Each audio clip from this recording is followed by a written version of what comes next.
This wasn't on my 2025 bingo card.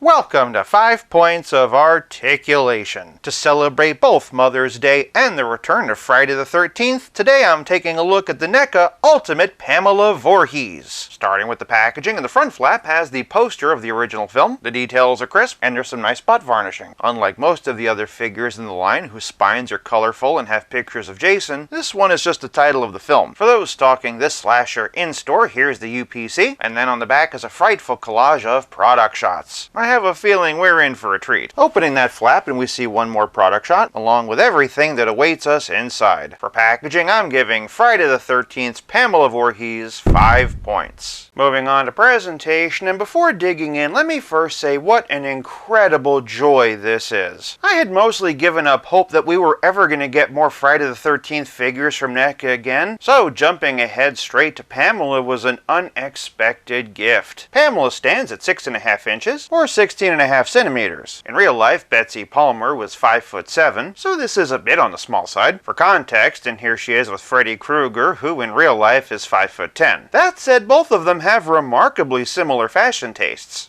Freddy Krueger's mother is a pious nun, and Jason punishes sinful teenagers who drink, smoke, and have sex in his woods, while Pamela's a quotable crazy old lady killing kids at camp, and Freddy Krueger's a wisecracking child killer with a penchant for ugly sweaters. I'm just saying, it seems to me these two might have been swapped at birth. Joking aside, NECA did a phenomenal job on Pamela's knitwear. Not only is every stitch lovingly present and accounted for, but there's also some extra paint wash in there to bring the texture out. While we're down here, it's a very nice touch that they included her ring, to say nothing to this bad boy. Really nice texture and paint there too, as well as the denim texture on her bell bottoms. Flipping around back and she's kind of plain looking. Still, just look at those lifelike folds and wrinkles. And speaking of lifelike, we have to talk about this demented grin. One of the things that made Betsy perfect for the role was her dramatic range of crazy expressions. We'll talk more about that in Playability, but for now, I am really impressed by the job that NECA did. There is a part of me that feels that this looks more like a caricature, but then again, so did she. As well sculpted as the teeth are, though, NECA didn't do the best job with painting the gums. As you can see, they're white just like the teeth. The hair in particular is very nicely feathered, and there is a lot of paint detail in there to bring it out. That said, the paint around her collar is unfortunately a little bit on the messy side. Strictly speaking, there should also be a very small amount of flannel shirt sticking up around the back. Beyond that, though, I can't think of anything negative to say about this. And let's be honest, even if I could think of something negative to say about Pamela Voorhees, I'd be too afraid to. Cocking her ever so slightly, for presentation, I'm giving Pamela 4 points. If you're enjoying this video so far, do me a favor and give it a like. Moving on to Poseability, and Pamela might not be the most articulated, but she is still pretty killer. Working our way top down, she has a dumbbell joint at the base of her skull. That comes in handy for those wanting to reenact the ending, and a ball joint at the base of the neck. She can only look up this high. For context, here she is looking straight, and here she is looking down. That 1-2 punch of dumbbell and ball joint gives her a very natural amount of tilt, and of course, all the way around. Moving on down, and she can't quite raise her arms 90 degrees, and raising them up like this really highlights just how oddly skinny they are, but she does have complete rotation, no bicep swivel, but she does have single-jointed swivel elbows. Those serve pretty much the same function as the bicep swivel, but can only bend about 90 degrees. And then at the end of those arms are wrists that can swivel and hinge either up or down. Moving to the middle, in the sweater is a soft overlay which covers the articulation. I don't feel any breaks for a diaphragm, so I'm assuming that all she has is a ball joint at the waist. With that in mind, she can only arch back this far. Here she is standing straight, and here she is hunching forward. She does get a bit of side to side, and of course twist. Peeking underneath, and she has a kind of double layered ball joint, similar to a Mafex, that gives her a lot of twist without having to have a thigh cut. That said, she can only kick this high, but she can bend her leg back a bit. Mrs. Voorhees also has a more than serviceable amount of split. Traversing down the leg, she has single jointed swivel knees with only a 90-degree bend, and ankles that can swivel, hinge, but admittedly not that much, and like Mrs. Voorhees from kindly old friend of the Christies to bloodthirsty maniac,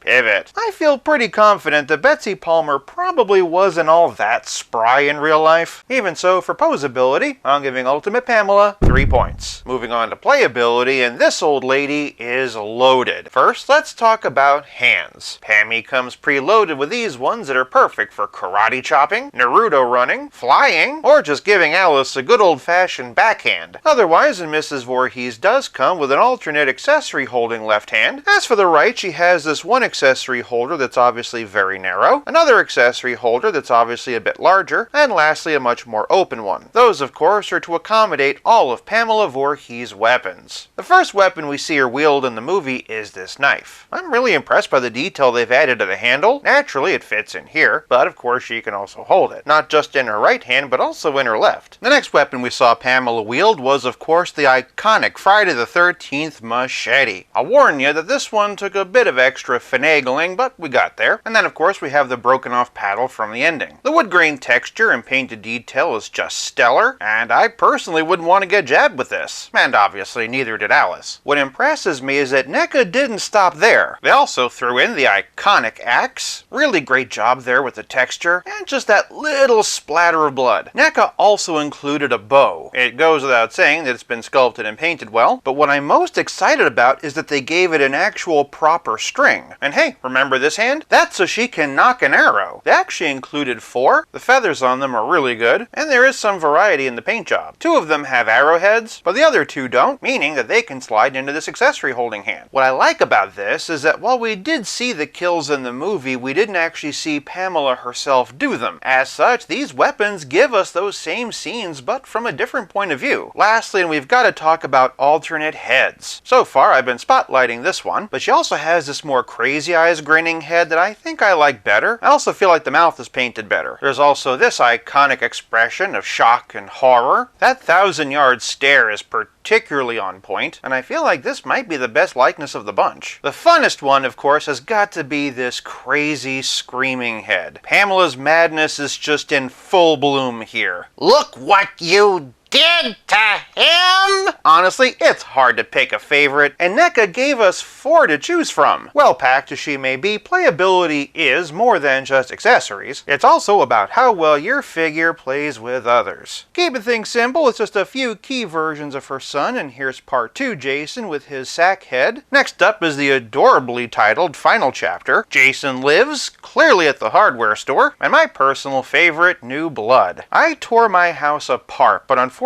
I cannot find my Freddy vs. Jason version, so here she is with Freddy. Make them remember what fear tastes like! For a relative scale comparison, and here's Pamela with Pizza Spidey and the spectacular Spider-Man. Spider-Man is 5'10", so that Marvel Select scales pretty well. Aunt May, is that you? And as always, here she is with Stealth Iron Man. With this figure, NECA has given us everything we could have wanted and more. For Playability, Pamela most definitely gets 5 points. This leaves us with nothing left to discuss but the price. Depending on where you get her, Pamela's going to set you back between $35 to $37. And you know what? Money well spent. I'd start to give up hope that we were ever going to get a new Friday the 13th figure again. No less Pamela. If you're a Friday the 13th fan, this killer mommy is a must. For price, I'm giving Pamela Voorhees 5 points, averaging out to a grand total of 4.4 out of 5. I recently picked up the new Texas Chainsaw Massacre and Halloween figures. Sound off in the comments below if you want to see videos on those. For more Friday the 13th, check out one of these, and until next time, play nice, have fun, and Happy Mother's Day.